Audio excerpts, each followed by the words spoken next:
Hello বন্ধুরা, সবাই কেমন আছো? আশা করছি সবাই ভালো আছো। অনেকদিন পর আজকে একটা ব্লগ ভিডিও নিয়ে চলে আসলাম। আর ভিডিওটা কিন্তু আমি রাস্তা থেকে শুরু করলাম, বাড়িতে শুরু করতে আমার মনে ছিল না, তাই রাস্তা থেকেই শুরু করলাম। তো আমরা কোথায় যাচ্ছি বলো তো? তো সেটা জানার জন্য ভিডিওটা কিন্তু শেষ পর্যন্ত দেখতে হবে।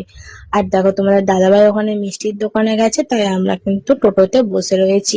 আর এদিকে রাস্তার অবস্থা দেখো, আর সকাল থেকে কিন্তু বৃষ্টিও হচ্ছে প্রচুর আমাদের এদিকে। আর আমাদের মোড়ের মাথার অবস্থাটা খালি দেখো। তোমাদের কাদের কাদের ওদিকে বৃষ্টি হচ্ছে, আর বৃষ্টি হলে তোমাদের রাস্তা এরকম দ্বারা অবস্থা হয় কিনা অবশ্যই কিন্তু জানাবে। আর এদিকে দেখো, তোমাদের দাদাভাই কিন্তু মিষ্টির দোকানে গেছে।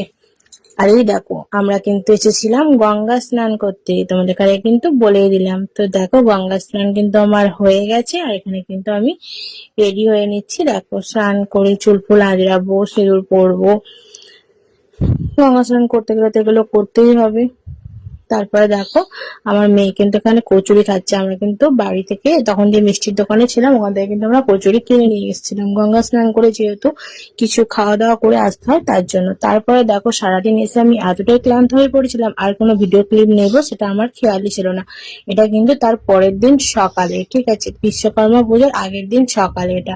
তো দেখো, সকালবেলা কিন্তু তাড়াতাড়ি ঘুম থেকে উঠে পড়েছি, ওই 5:30টার মতো তখন বাজে। তারপরে দেখো, উঠে কিন্তু আমি বিছানাটা ভালো করে গুছিয়ে নিচ্ছি, ঝেড়ে নিচ্ছি, যেটা প্রত্যেকটা মেয়েরই কাজ ঘুম থেকে ওঠার পর বিছানা গোছানো। তারপর দেখো, আমার বিছানা গোছানো কমপ্লিট হয়ে গেছে। তো চলো, প্রথমে কিন্তু আগে বাসি কাজগুলো সেরে নিই। তো দেখো, বাসি কাজ সেরে কিন্তু গা হাত ধুয়ে চলে এসেছি। তারপরে দেখো, তোমাদের দাদা ভাই কত বাজার করে নিয়ে এসেছে, মাছ, কত সবজি বাজার, অনেক কিছু করে নিয়ে এসেছে। তো তোমাদের ঘরে অবশ্যই বলবো যে এত বাজার কিসের জন্য হচ্ছে আমাদের বাড়িতে। তো দেখো, তারপরে কিন্তু আমি ঠাকুরকে জল দেবো বলে ফুল তুলতে গেছিলাম, গিয়ে দেখো এই কটা মাত্র ফুল পেয়েছি, আজকে ফুলই পাইনি, এতটাই আমার কপালটা খারাপ।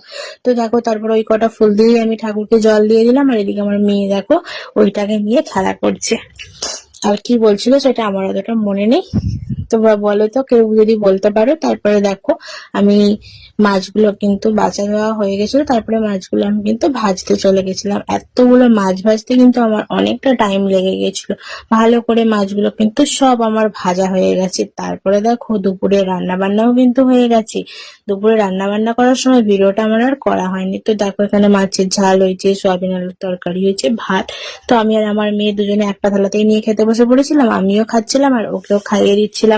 কারণ আজকে একটু বাড়িতে কাজের চাপ প্রচুরই আছে, তার জন্য খুব তাড়াহুড়ো করছি। দেখো, স্নান হয়নি এখনো, তারপরে খাওয়া দাওয়া করে স্নান করব।